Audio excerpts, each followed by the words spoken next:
vois ce que je veux dire? Mais non, il est revenu. Et bonsoir. Attends, Antoine Daniel, il est revenu comme si de rien n'était, je suis mort. Bonsoir, bonsoir, bonsoir à toutes et à tous. Bienvenue, messieurs, dames. Dans ce live un petit peu particulier, on va pas se mentir. J'espère que vous allez toutes et tous bien. Ça va être un live très court, je vais vous expliquer un petit peu de quoi il va. C'est bizarre, j'en ai pas entendu parler. Dany, quand il est revenu, ça a fait trembler toute la planète Terre. Lui, il revient comme une fleur, se passe rien. En Il a retourner. lu un texte. Et voilà quoi. C'est 3 semaines, plus de 3 semaines qu'il n'y a pas eu de live. Bon, on va expliquer un petit peu pourquoi. Et un petit peu tout ça. Déjà, bien sûr. Hop, attendez, je bois un coup. Je vais avoir des choses à dire. Ok. Et voilà, me voici, me voilà. Bonsoir à toutes et à tous, j'espère que vous allez bien. On est le 28 février, il est 19h37. Bonjour à toutes et à tous. Je vire le chat sur le côté parce que j'ai pas envie que vous soyez critiqués sous quelque égard par rapport à des réactions que vous pourrez avoir, par rapport à ce que je vais pouvoir dire, etc. Donc ça va ressembler un petit peu à une vidéo, on va pas se mentir, ce que je vais faire aujourd'hui. Bonjour à toutes et à tous déjà, évidemment, j'espère que vous allez bien. Ça va être un live qui va être court, mais qui va être assez essentiel. C'est quelque chose que je devais faire depuis un petit bout de temps, mais il a fallu le temps de la réflexion. Il profite que l'actu soit saturé avec l'histoire de Luran de folie. Pour en arriver là.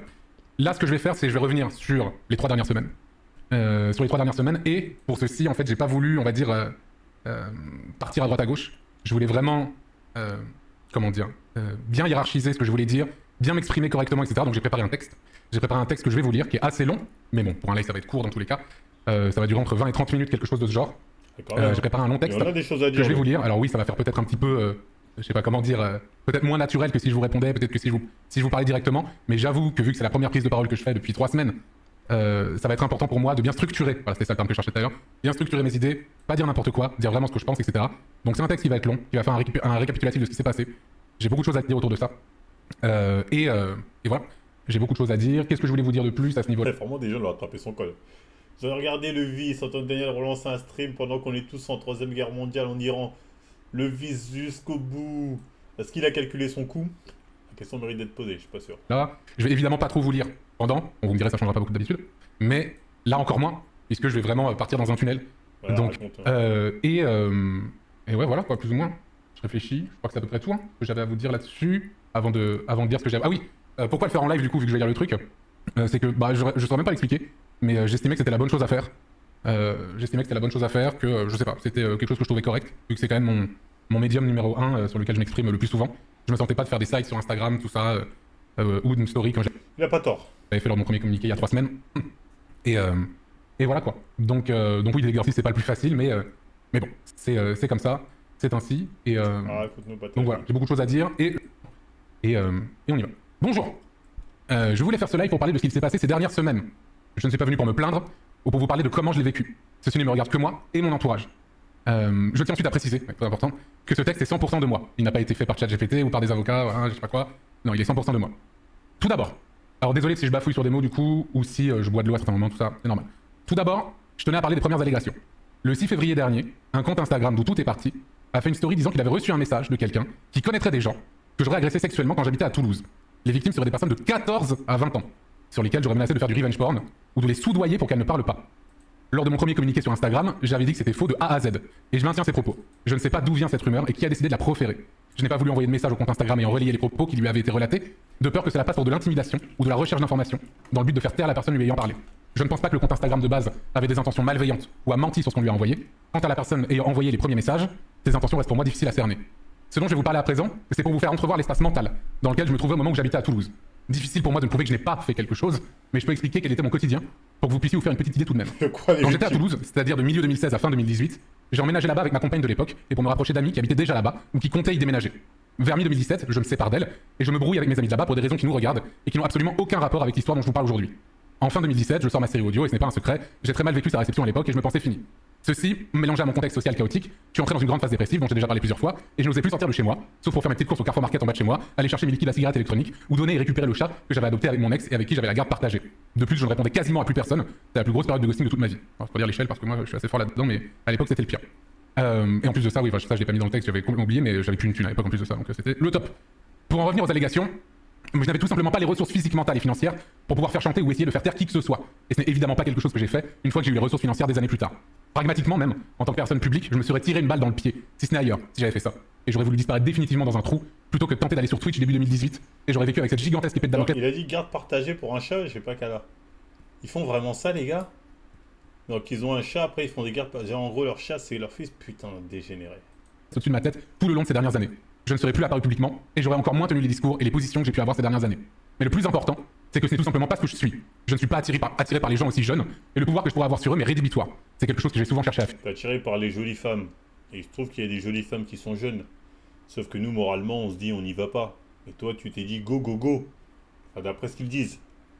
Puis, ce rapport de force, que ce soit dans mes relations amoureuses ou amicales. Le pouvoir, sous cette forme-là, ne m'attire pas et a même l'effet inverse. Je trouve ça terrible d'être aimé ou désiré pour de mauvaises raisons. On en reparlera tout à l'heure. Quand je vois les posts du compte Instagram dire que 2 personnes seraient allées porter plainte, que la police ne les aurait pas crues, et qu'ensuite j'aurais tenté de les faire taire par je ne sais quelle menace, j'avoue que je ne comprends pas de quoi on parle. Tout ceci, c'est le on-dit d'un on-dit, et je sais que je n'ai pas commis ces actions. Je ne sais pas comment on a pu en arriver là. Parlons maintenant de la suite. Quand ce témoignage est sorti, une personne a voulu l'appuyer en témoignant du fait que je lui avais demandé une photo lors d'une conversation qui n'était pas sexuelle au moment où elle avait lieu. Ceci est vrai, comme je l'ai expliqué dans mon communiqué. C'était quelqu'un avec qui je parlais de temps en temps. Nous avions respectivement 23 et 28 ans au moment des faits, et un peu après ma rupture en 2017, j'ai voulu tenter le coup. Mais je l'ai extrêmement mal fait, j'ai été hyper beau, 33, 28 ans, c'est limite aujourd'hui. Hein. Quand on regarde les féministes et les mecs sous... comment on appelle ça, là, quand ils se coupent les couilles pour plus avoir de gosses, là. Les mecs sous vasectomie, c'est limite. 4 ans de différence, là, aïe, aïe, aïe, aïe, aïe, aïe, aïe, aïe. Rentre dedans, ce qui, a raison, l'a choqué et déplu. Je me souviens qu'elle m'a dit quelque chose du genre ça va pas la tête avant de me supprimer de ses amis. J'étais rouge de honte, et je savais que j'avais fait de la turbo-merde. Je ne l'ai plus recontactée car je me voyais pas re-rentrer dans sa vie alors qu'elle m'en avait sorti, a raison. Mais surtout probablement par lâcheté. J'aurais dû venir m'excuser auprès d'elle et lui demander ce que j'aurais pu faire pour réparer ça. Le fait est que je ne l'ai pas fait, et j'ai laissé couler. Si c'était à refaire, bah déjà je le referais pas tout court. Et puis je gérerais l'après-coup de front, en assumant la connerie jusqu'au bout. Je n'ai pas beaucoup été sur les réseaux sociaux ces dernières semaines pour des raisons que vous pouvez deviner. Mais j'ai vu des gens dire que ce n'était pas si grave, et que beaucoup ont été comme ça par le passé. Alors, je veux bien qu'il y ait des degrés de gravité dans ce genre d'action, mais sur l'instant, je l'ai fait sentir comme un bout de viande, avec ma proposition dégradante. J'ai gâché ce qui aurait pu être une amitié cool, pour quelque chose de vain et de court-termiste. Donc, je comprends la colère de cette personne, surtout qu'elle a pu se poser la question du est-ce qu'il fait ça avec tout le monde, et pour cela, je présente mes excuses. On y reviendra un peu après, mais avant, je voulais vous parler de la 3e accusation. Une personne m'a accusé de lui avoir demandé une photo de ses seins quand elle avait 17 ans en 2013. Au moment de mon communiqué, j'ai dit que je ne pensais pas que cette personne mentait, mais que, hélas, je ne me souvenais pas de cette conversation, et que je l'avais probablement dit sur le ton de la blague. Je bois un petit coup. Hop, excusez-moi. Donc je disais, je vais relire ce que je viens de dire, au moment de mon communiqué, j'ai dit que je ne pensais pas que cette personne mentait, mais que hélas, je ne me souvenais pas de cette conversation et que je l'avais probablement dit sur le ton de la blague. J'ai fait ce communiqué très vite pour principalement démentir les premières accusations, gravissimes, mais du coup j'ai été maladroit dans la suite de celui-ci, car je ne retrouvais pas la conversation avec la personne. Dans un post suivant mon communiqué, cette femme a écrit la phrase que je lui aurais envoyée à l'époque, qui est, je cite, attention, grande citation très, très super, je viens pas te parler pour ta tête, je viens te parler pour tes boobs. Grâce à son post, j'ai pu retrouver la conversation en cherchant le message. Je ne vais pas vous la lire dans le détail, car elle ne concerne pas que moi et que je ne suis pas sûr de la légalité de vous la diffuser, mais je peux vous la résumer.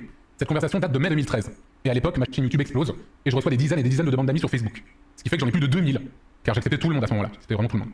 Ce jour-là, elle m'ajoute, je lui demande qui elle est, elle me fait 2-3 blagues, puis elle me dit qu'elle suit ce que je fais, et me fait un bref résumé de ses intérêts du moment, genre la série qu'elle regarde, etc. Je lui dis ok, et je lui dis qu'elle a une bonne tête. Déjà, première remarque de sale con de ma part. Ce à quoi elle me répond qu'elle a un copain, et c'est à ce moment-là que je lui dis, la fameuse phrase, de toute façon, je ne viens pas te parler pour ta tête, je viens te parler pour tes boobs. Ensuite, je lui dis que je plaisantais, elle me dit quelque chose comme je sais, je connais ton humour, ce à quoi je lui réponds, mon humour c'est plus l'humour absurde pour être honnête, et la conversation s'arrête ici. On s'est plus jamais reparlé. Alors oui, ça fait genre si elle avait répondu positivement à ma plaisanterie, j'aurais eu une attitude différente. Mais honnêtement, je pense que j'aurais stoppé net le truc, en voyant que ça n'allait pas, et que ce n'était pas une direction souhaitable. À aucun moment, je lui ai demandé des photos et j'ai pas demandé son âge. Une fois cela dit, mon attitude à ce moment-là est déplorable et inexcusable. Je pense que je me trouvais cool et stylé dans mon rôle de gars edgy. J'aurais dû vérifier. Mais quand bien même on ne parle pas comme ça des gens qu'on connaît pas, je me suis comporté comme un gros porc auprès de cette jeune inconnue qui n'avait rien demandé et qui voulait juste parler à un gars dont elle aimait les vidéos. J'ai participé à ce moment-là à un système qui à présent me répugne et je m'excuse platement. Je n'ai jamais fait ce genre de choses, Antoine.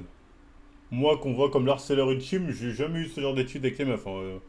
Moi, je parle jamais comme ça avec les meufs, en termes généraux. De toute façon, sur les réseaux, moi, c'est viens, on se voit, et là, on va dire les termes. Du traitement que j'ai pu lui infliger au cours de cette courte conversation. J'avais une position pour oui, il s'auto-flagelle. Hein. voir que je refusais de voir ou qui m'arrangeait bien. Ce qui m'a permis de sortir une phrase horrible comme celle-ci. Je suis vraiment peiné de lui avoir fait vivre ça, d'autant plus à un âge où on se construit et où l'on manque de confiance en soi, et pour cela, je lui présente également mes excuses. Je ne suis pas un ange tombé du ciel, la personne que j'essaie de devenir est le fruit d'années de réflexion, de rencontres et d'observation. J'ai mal fait et j'ai fait du mal. Je ne déroge pas à la règle de tous les hommes, ce n'est pas juste avoir été un lourd, c'est le fait d'avoir activement participé à un système dans lequel j'ai grandi et dont j'essaie de m'émanciper jour après jour. C'est triste à dire et probablement assez alarmant, mais à l'époque, il y a tellement de choses que j'avais normalisées, même si au fond de moi, je voyais que c'était pas bien, je pense que je n'étais pas suffisamment équipé, pas suffisamment empathique et pas assez alerte sur les mécanismes qui m'entouraient et dont j'ai pu vider les rouages. Que ce soit l'âge, comme le cas dont on vient de parler, la façon de parler aux gens, aux femmes, ou des dingueries que j'ai pu voir autour de moi. Le nombre de choses dont j'ai été témoin, ou que j'ai dit par le passé, où je me disais simplement Il rentre de folie, hein. Waouh, c'est assez border quand même. Là où maintenant ça me ferait grimper au rideau d'effroi, la différence est vraiment grande. Et je vais vous prendre l'exemple de quelque chose que j'ai fait à l'époque et dont j'ai très honte. Je m'auto-call out là-dessus, mais c'est avec l'approbation de la personne en question, avec laquelle je suis toujours en contact aujourd'hui. Il y a un peu plus de 13 ans, fin 2012, j'ai commencé à parler. Putain, jusqu'à le mec il rajoute des trucs qu'il n'y avait pas dans le dossier. Déjà le mec il se fouette, il dit je vais même rajouter encore un truc pire que j'ai fait. La personne m'a autorisé à dire wesh, c'est une dinguerie de se flageller comme ça. Wesh, dose frère, on n'en demandait pas tant. Hein. Les gens ils en avaient déjà assez pour te casser les couilles et ils disent ah, je vous donne encore des balles. Régulièrement avec une personne de 17 ans, moi j'en avais 23 à ce moment-là. On discutait de temps en temps et on jouait à Team Fortress 2. Et la conversation s'est transformée en flirt au fil des semaines. Au tout début 2013, je ne sais pas vraiment ce qui s'est passé en moi, et je me suis dit, attends, il se passe quoi là? Je me suis rendu compte que la situation était malsaine, que ce n'était pas ce que je voulais ou cherchais. Il y avait bien sûr la différence d'âge, le fait qu'on n'était pas du tout au même stade dans notre vie, le rapport de force entre elle et moi. C'est quelque chose, comme je l'ai dit précédemment, qui m'a semblé ultra répulsif et mauvais. Du coup, j'ai mis fin à la conversation, sans lui donner aucune explication. Encore une fois, de la lâcheté de ma part. Cette conversation et ce silence soudain de ma part a fait naître beaucoup de questionnements en elle à l'époque. N'était-elle pas sympathique? Était-elle moche? Pas intéressante? Si je lui avais expliqué tout ce que je dis maintenant, et que je lui ai déjà expliqué depuis, beaucoup de choses auraient été différentes. Dans cette histoire, j'ai doublement fauté, par la teneur des échanges, et par mon silence qui en a suivi suite à cette prise de conscience de la situation. Je tiens à préciser que je n'ai jamais rencontré cette personne dans la vraie vie, et que tout s'est passé en ligne. Nous avons repris contact des années plus tard, on en a reparlé, je lui ai plusieurs fois présenté mes excuses, et cette personne a cru en moi malgré tout.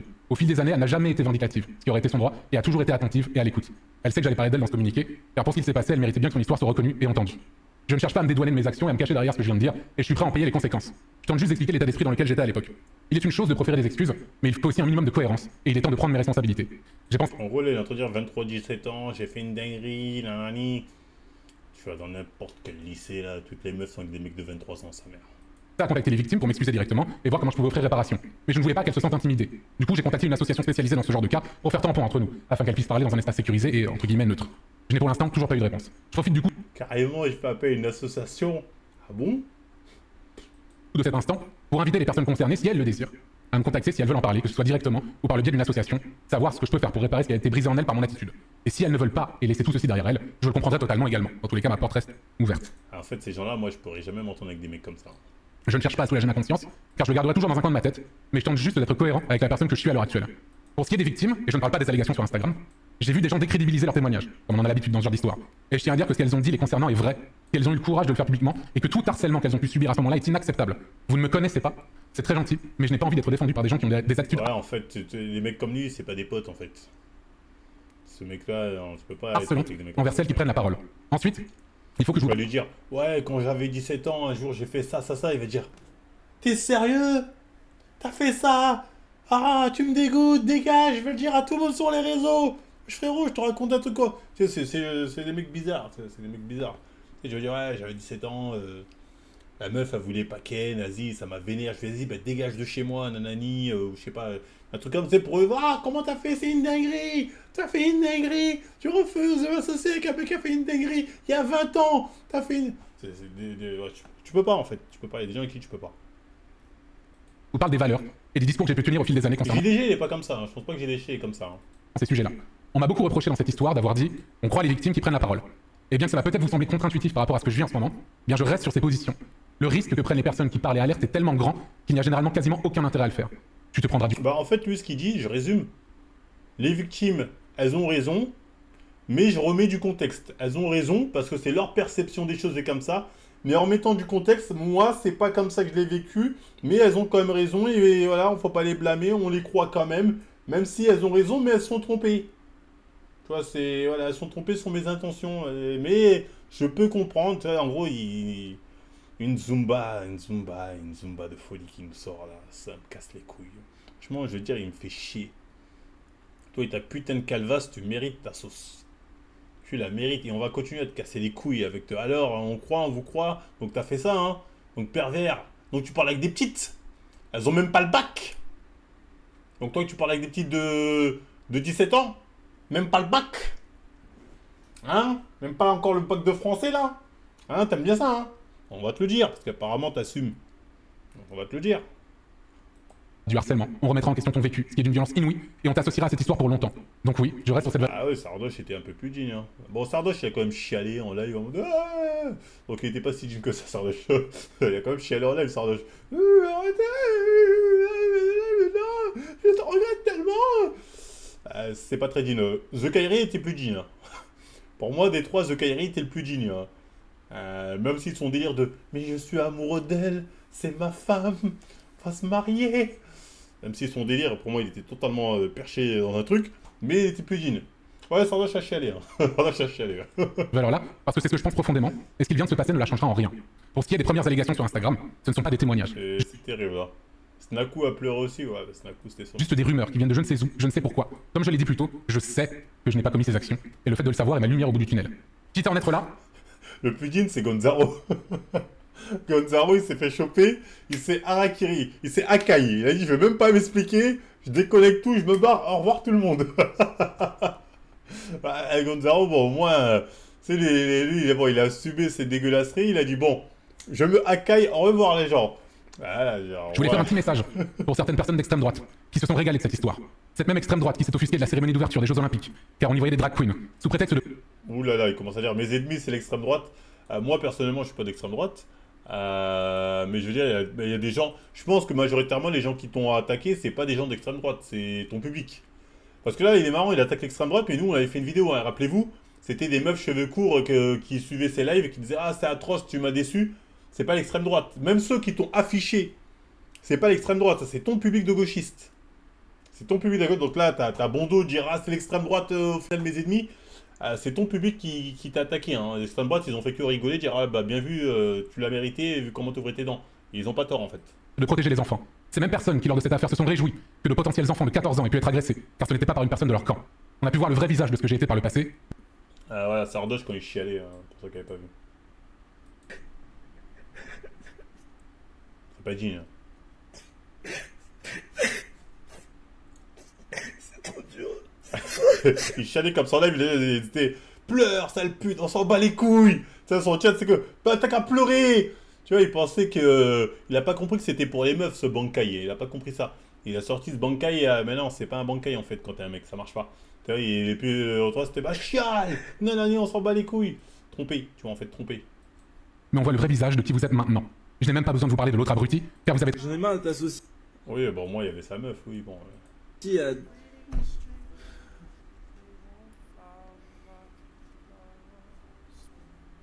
Un peu de dignité. Mais mec, tu veux que je fasse quoi en fait? Quand on suit tous mes tweets, on m'insulte de dinguerie? Quand on m'associe à des histoires de fous? Quand on me dit, ah bah encore un de plus, alors que les histoires d'avant que les gens ont en tête, c'est des viols, c'est des insultes, c'est des... Vous vous rendez compte ou pas? Meuf qui le caresse son dos là, ça me broie. J'ai très bien compris de qui il s'agit, et quand on en arrive là, ça veut en dire long. Je m'arrête là car je n'ai pas envie de leur donner du gaz et leur donner une visibilité qu'ils ont déjà trop. Et je sais très bien ce qu'ils retiendront de tout ceci. Je voulais également rajouter que quoi qu'on ait pu dire sur eux, mon entourage de stream a été exemplaire dans leur façon de gérer cette histoire. Que vous le pensiez ou non. On m'a dit que des gens tenaient carrément des tableaux pour voir qui avait dit quoi, lequel soutient Antoine, lequel le jette sous le bus, lequel s'est exprimé le plus vite, lequel a mis le plus de temps. C'est ridicule. Ils ne sont que des dégâts collatéraux d'une histoire avec laquelle ils n'ont rien à voir. Et il aurait été bien de les laisser tranquilles dans un contexte qui, je pense que vous l'imaginez, n'a pas été facile à gérer pour eux. On doit prendre position tout de suite et très vite. Je ne sais que trop bien, ça fait 14 ans que je fais ce genre de métier. Quoi qu'il en soit, je n'estime pas avoir été jeté sous le bus par qui que ce soit et qu'ils se sont tous exprimés correctement comme ils l'entendaient. Et cela vaut toujours pour maintenant d'ailleurs, n'allez pas leur demander des comptes ou de réagir à ce que je raconte, s'il vous plaît. Enfin, je voudrais pour terminer vous parler à vous, les gens qui suivent les lives régulièrement, de temps en temps en VOD ou en best-of. Tout d'abord, je voulais vous remercier pour toutes ces années fantastiques et je voulais m'excuser de vous avoir déçu, de ne pas avoir été à la hauteur de la personne que vous attendiez que je sois. J'ai vu beaucoup de gens se moquer de vous car cette histoire vous a touché, voire bouleversé. J'ai souvent été critique sur le parasocial ces dernières années. J'ai voulu créer une barrière entre vous et moi, afin d'avoir une vie normale à côté, et que ceci soit mon travail, et ne pas créer une relation que je trouvais malsaine avec vous, des leçons que j'ai apprises de mon époque YouTube. Mais je sais qu'on n'y échappe pas. Moi aussi, j'ai des gens que j'aime et que j'admire, des artistes où si j'apprenais qu'ils avaient mal agi, je serais également très perturbé. Juste pour vous dire que c'est normal d'avoir ressenti ça. Vous n'avez pas à vous sentir bête ou coupable. La seule personne qui doit se sentir ainsi, c'est moi. Pour beaucoup, cette chaîne est un endroit cool, un refuge dans une vie difficile, et je suis une fois de plus navré de ne pas avoir été à la hauteur de ce que vous aviez en droit d'exiger de moi. Les valeurs que j'ai pu porter ces dernières années ont toujours été sincères, et j'aurais pu me taire dessus, mais c'était au-dessus de mes forces. De par mon vécu, ce que j'ai pu observer, constater et entendre autour de moi, il m'était tout simplement impossible de me taire et de laisser les choses couler. J'ai tenté d'insuffler des valeurs que j'estimais être correctes dans mon discours pour faire que le monde soit un peu moins pire et que les gens soient meilleurs jour après jour et surtout meilleurs que ce que j'ai été. Que ce soit pour tout ce que je viens de vous raconter, ou même What the Cut qui, je l'ai répété plusieurs fois, a été une véritable usine à harcèlement et que j'ai décidé de stop en grande partie pour cette raison. Pour finir, je présente les plus plates excuses pour les dégâts que j'ai commis. Je regrette de ne les présenter qu'une fois que les accusations publiques, dont certaines sont vraies, aient été portées à mon encontre. Je sais que je ne pourrai jamais corriger parfaitement les dégâts que j'ai causés, et je ferai tout mon possible pour réparer ce qui peut être réparé. Voilà. Merci de m'avoir écouté, et peut-être à bientôt. Pas peut-être, tu vas revenir parce que tu as besoin de thunes, et tu sais très bien que tu vas revenir dans le stream.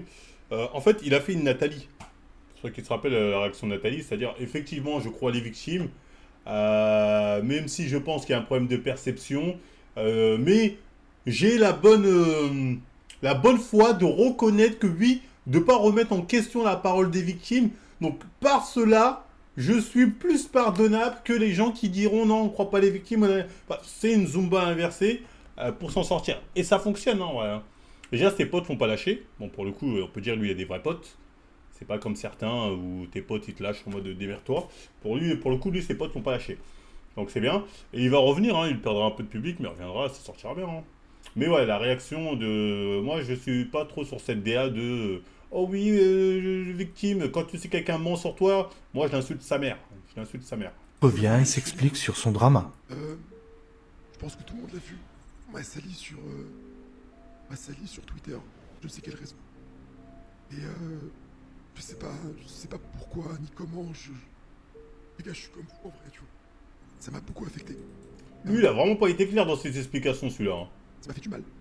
Et pour le coup, le dossier en cours de traitement, donc je peux pas non plus m'attarder dessus trop longtemps. Parce qu'il y a une enquête en cours, etc. Bref, c'est dans les mains de la justice. J'ai pas envie de m'attarder dessus trop longtemps, les gars. Je sais pas. Parce que lui, c'était des bails de meufs de 13 ans quand il était accusé. Hein. Les meufs, elles disaient j'avais 13 ans, il me DM. Elles disaient certes, il m'a pas dragué explicitement, mais c'était bizarre qu'un mec comme lui me DM. Il y avait des trucs comme ça. Les gars, je sais pas ce qui se passe, je sais pas pourquoi, comment. En fait, je suis comme vous, les gars. Lui, ils l'ont pas lâché parce et qu'ils déjà, en fait, considèrent qu'il a rien fait sur le truc pas, qu'il genre, aurait lâché. Les gens qui se nourrissent de ça, tu vois. Bref. Faut pas non plus s'attarder dessus pendant 10 ans. Mais je voulais quand même. Merci pour vos messages. Snaku revient et s'explique sur son drama. J'ai rien compris à ce qu'il raconte, Snaku, mais bon. Il est limite en train de chialer, c'est pas Jean. C'est pas Jean.